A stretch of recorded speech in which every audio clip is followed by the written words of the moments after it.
what do you feel like led you on this path that you're on? If someone is trying to get to where you are, what would you tell them? How did you get there? So let me see. With writing, how I got there is just since I was a kid. I've been writing since I was a kid. Now, I wasn't always serious about it.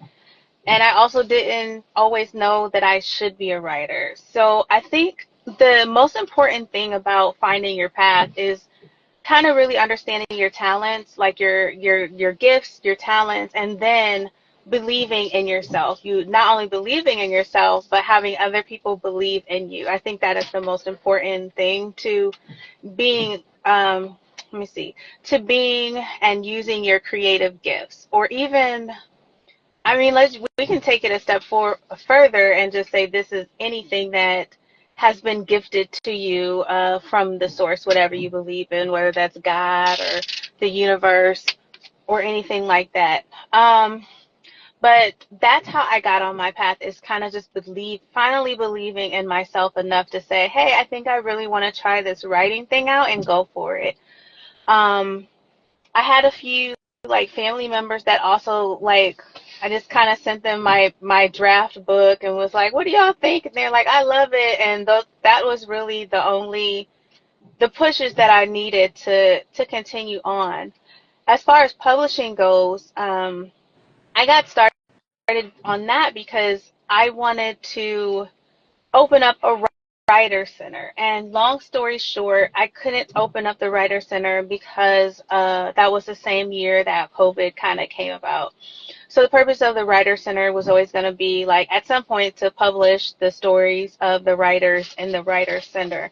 And when COVID happened, obviously I was like, well, how can I keep this writing vibe going? And so I was like, well, let me just try and pivot to publishing. And so I started doing a lot of research, taking classes, like, well, what all does it take to publish a book? I had self-published my first book, The Red in Her Eyes, which is no longer available, but it was transformed into, rewritten into Just Like Old Times, which is available. So again, I started taking a lot of classes, just researching, going to conferences, and just trying to figure out how it goes. And even then I had like a general idea of it. And so after that, I reached out to a friend and was like, hey, can we practice? Do you have something that you've written that we could practice on to see like how this publishing thing goes in like real time? And she was like, yeah. And it worked very well. And that was in 2020, and I've been doing it ever since.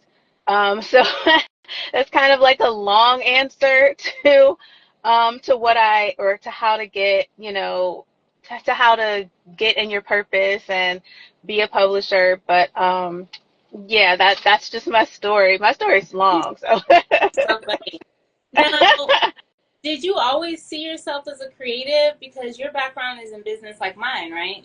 Mhm. Was there a shift in your mindset that had to take place, or did you just easily assimilate to being a creative?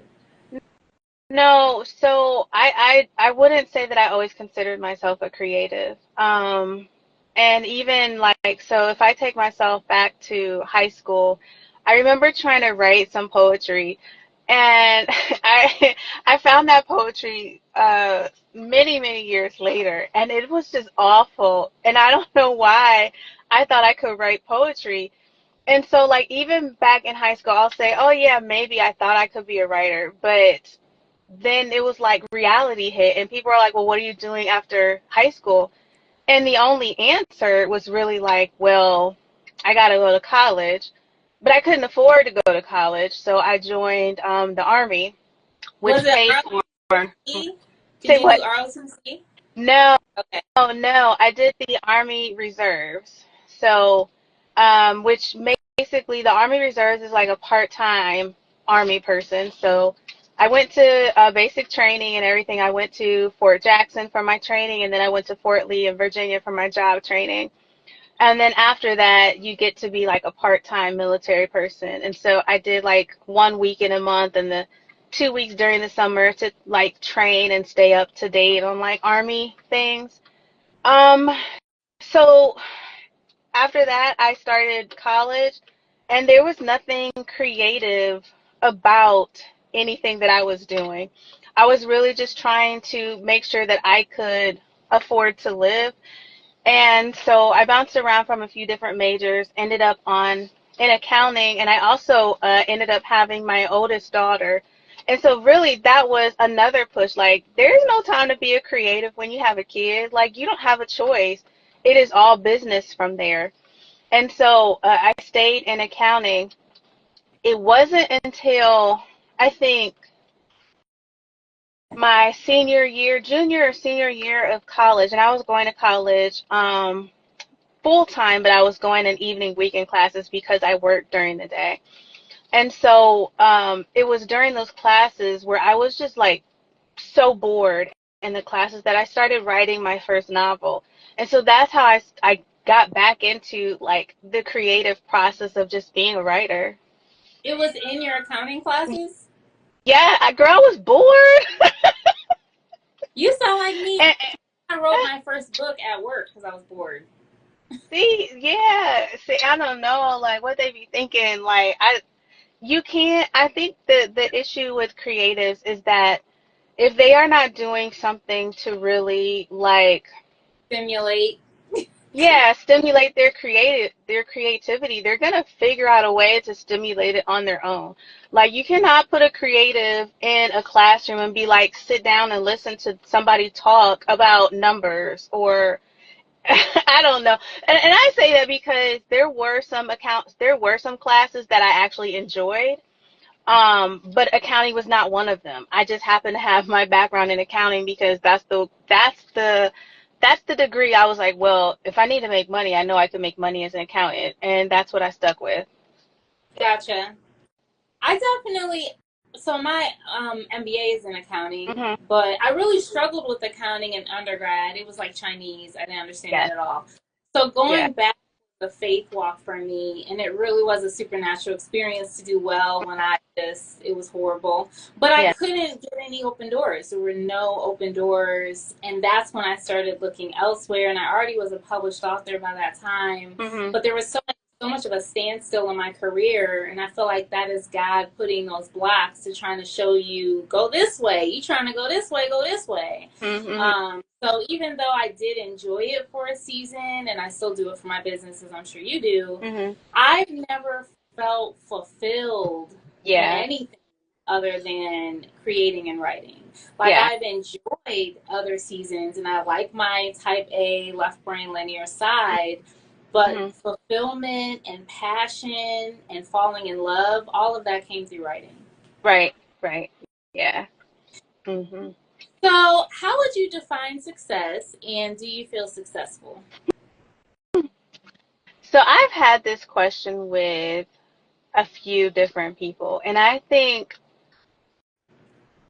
that it's easy for outsiders to look at someone who is a writer and has published books and be like, oh, you're so successful. And I don't disagree, but I think myself, the bar gets moved pretty often, right? Because it's like, okay, well, my first measure of success was I just want to publish a book. And then I did that, and it's like, well, what do I do next? And so I would say that I kind of struggle with the definition of success because it does change for myself. It'll change. Sometimes it's hour to hour. Other times it's like from month to month. It really just depends. So if I were to determine or define success today for myself, I would say that it's being able to live out my dream and live it out in a way that fulfills me, right? And so then I would say, absolutely, I am definitely successful. If you would have talked to me, I want to say 2 days ago, I would have told you I don't feel successful. I was having a moment where I was just kind of like, just really uh, thinking about everything that I've done and where I thought I would be by today. and I was a little bit down on myself. And so, like I said, so the definition of success really just, it unfortunately it varies from day to day. And I've really struggled with that. I don't know if you identify with being the term achiever, like being an achiever. But I think being an achiever, like you said, the goal is always moving. And I blogged about this. I feel like I feel more comfortable saying accomplished. Like I definitely feel accomplished. Like I have done some things. Yeah, yeah, But for sure.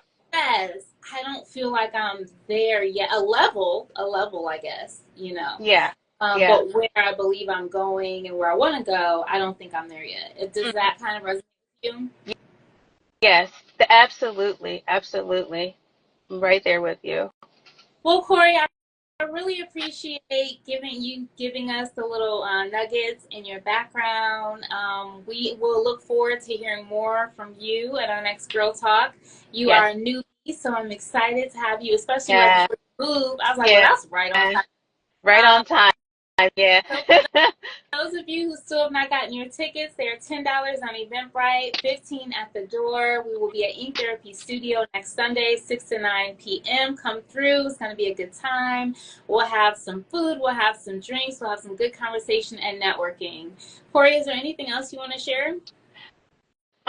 Yeah, make y'all, if y'all want to make a girl feel more successful, y'all can go buy my books on writing5.com or Amazon, wherever you prefer. Amen. Agreed. Y'all heard.